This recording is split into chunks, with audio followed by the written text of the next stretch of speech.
Hello, hello. I'm so excited to come to you today and talk to you about how to build a thriving culture from the inside out. And I want to talk to you about the ripple effect of purpose on profit.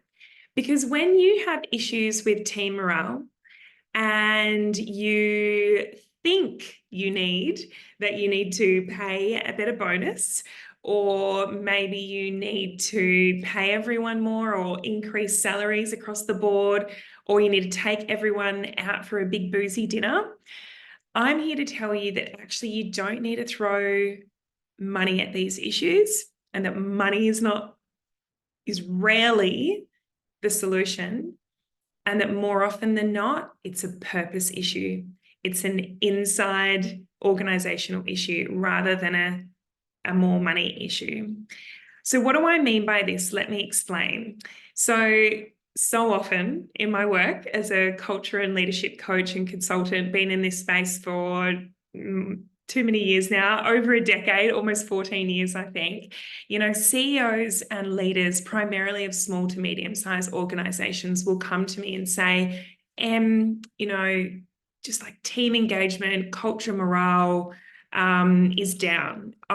We've been putting together this like incentive scheme, this bonus scheme, and I think this is going to really, boost performance and engagement. Can you have a look over this incentive scheme?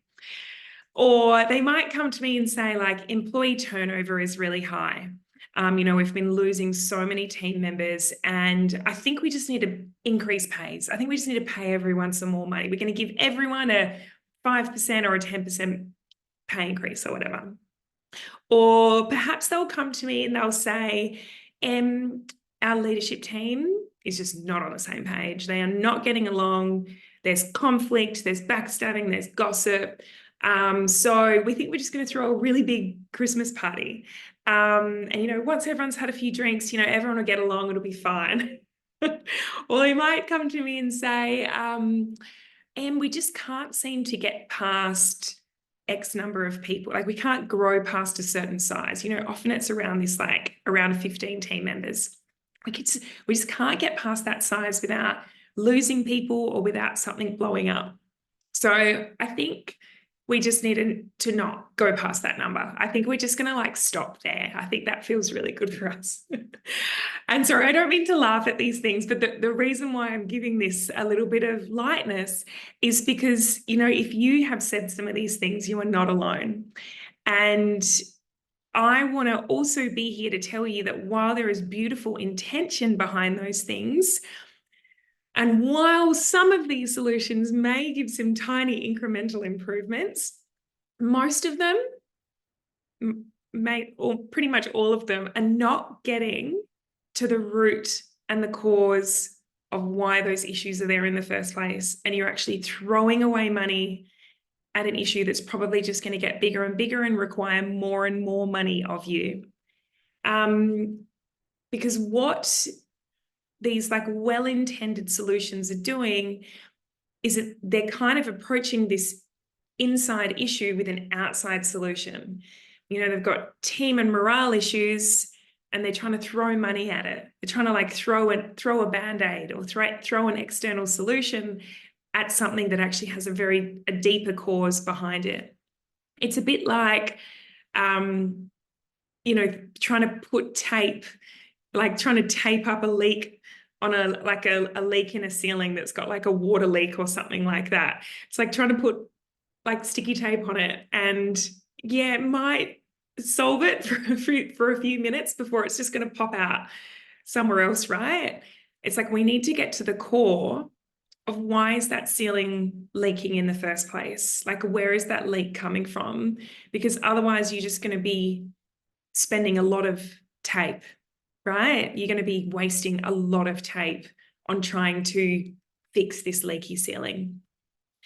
So, usually when morale is low, when you're losing people, when there's lack of leadership alignment or there's lots of conflict, what this usually means is that there's an issue at the core of your business.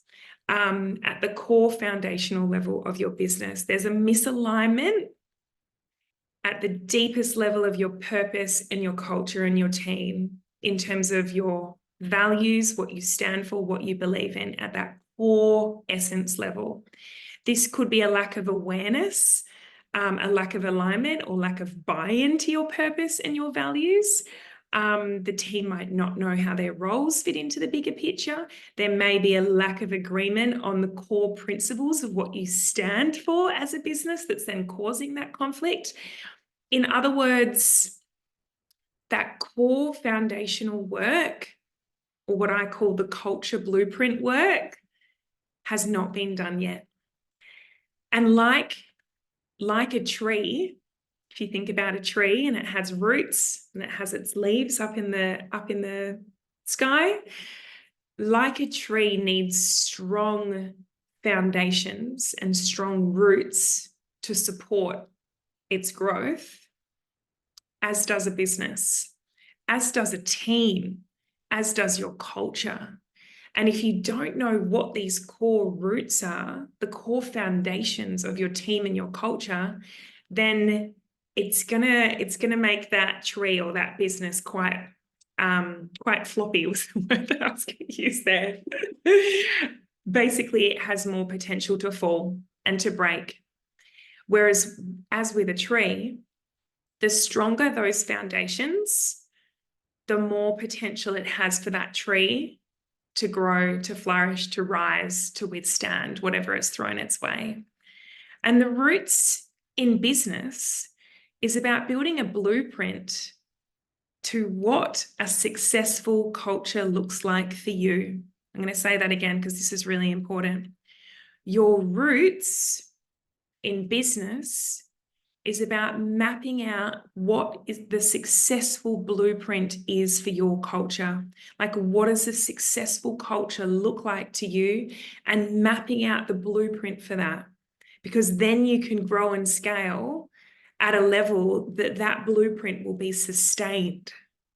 If you don't know what the DNA is, or the blueprint is, or the core essence is of your culture and what you stand for, it's going to be knocked around, particularly once you go past that kind of 12 to 15 person mark in business, and you as the leader is not there to be able to weigh in on every decision and be there as, you know, every team meeting, and to be able to infuse your own personal values into the situation.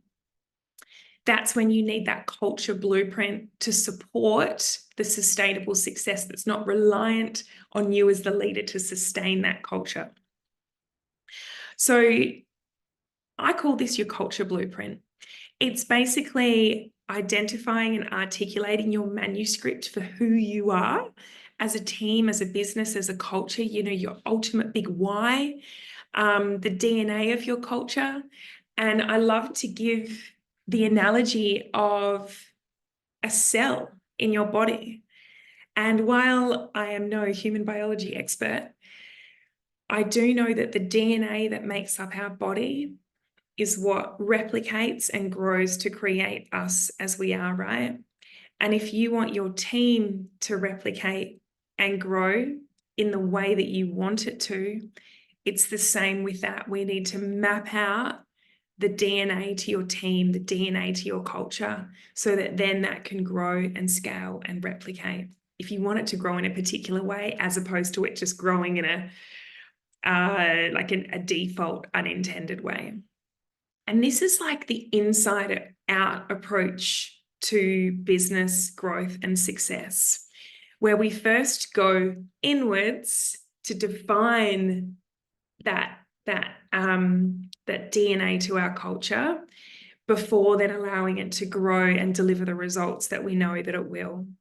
And as Peter Drucker says, profit is like oxygen. You need it to survive.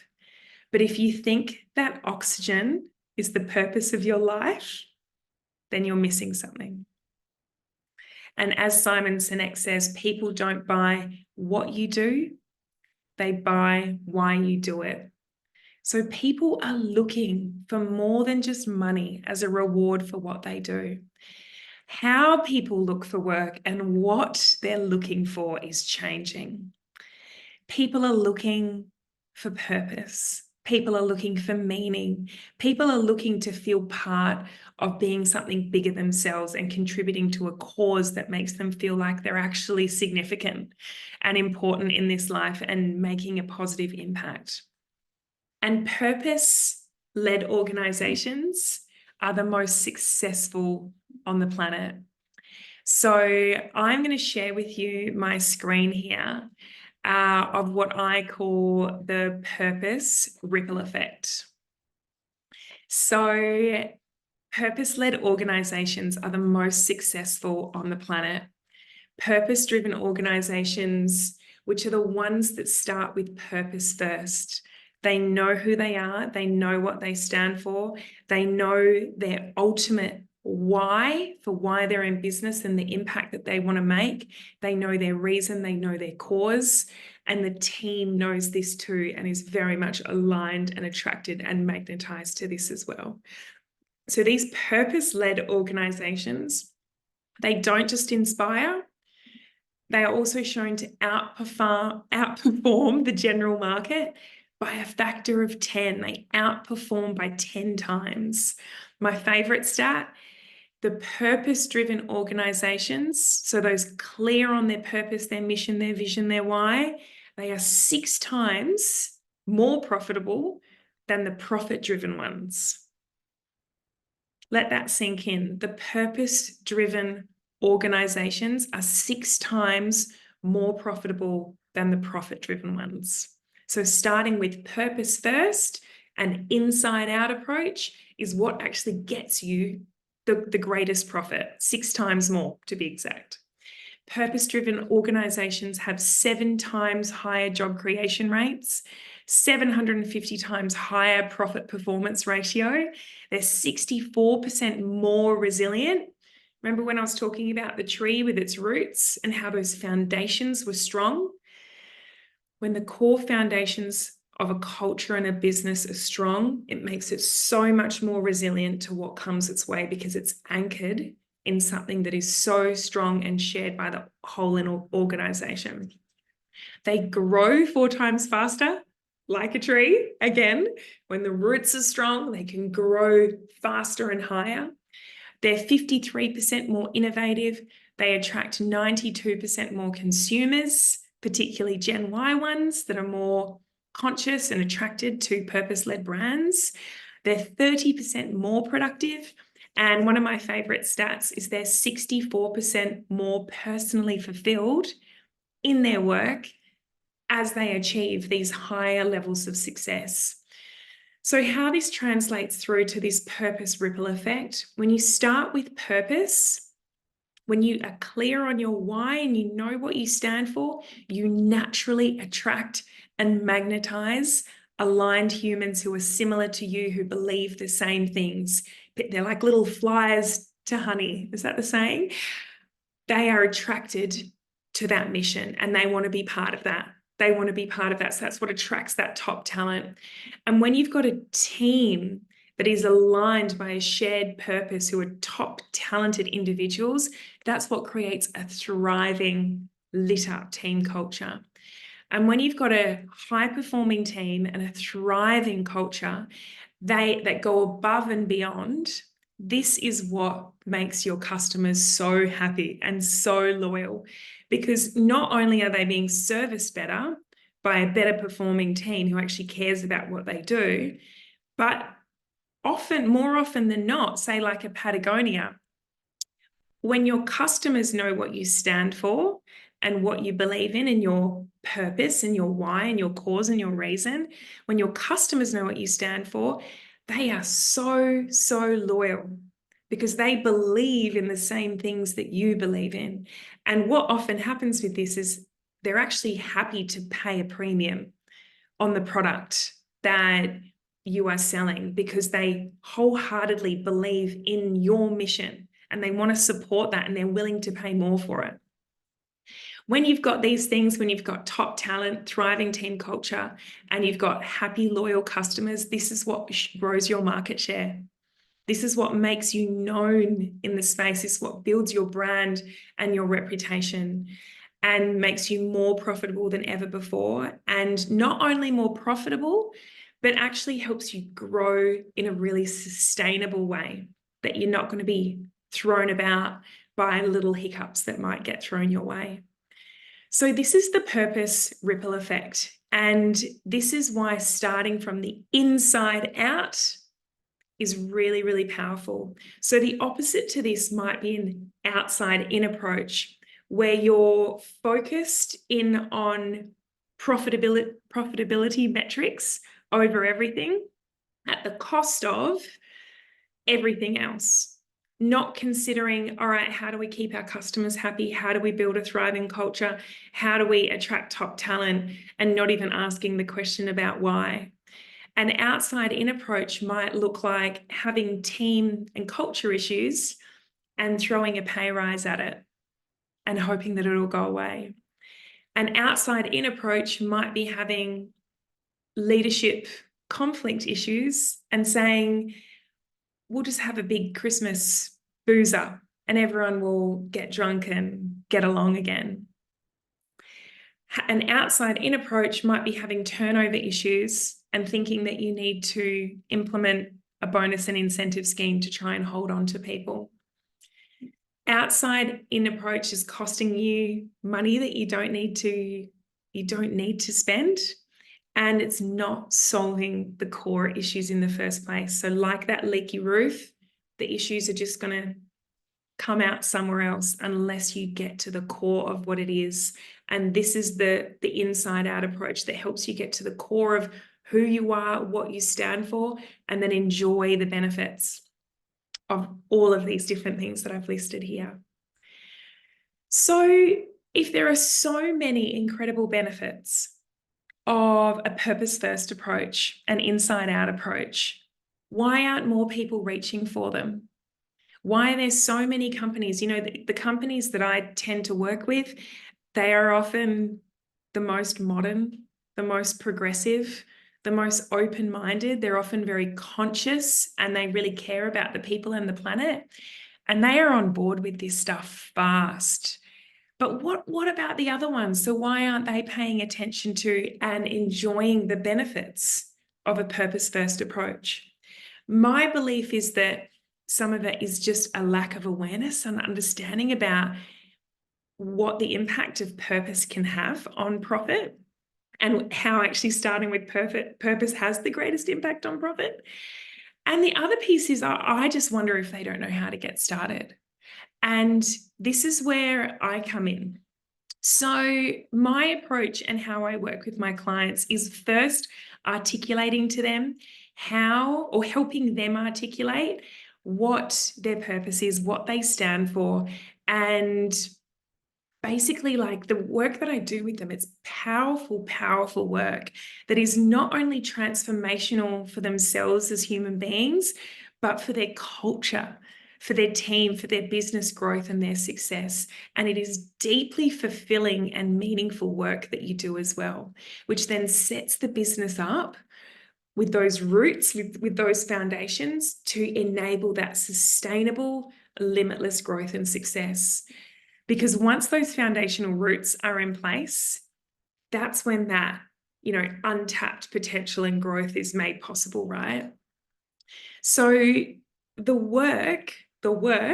purpose work, the inside out approach, which I call creating your culture blueprint, the success of your culture and the blueprint behind that includes getting clear on what you stand for, your purpose, your values, your behaviors, and not only knowing what those things are, but embedding them into everything that you do so that they infuse into the organizational architecture of everything that you do, your leadership, your culture, your strategy, your systems, how you hire, how you onboard, how you communicate, how you reward, how you incentivize.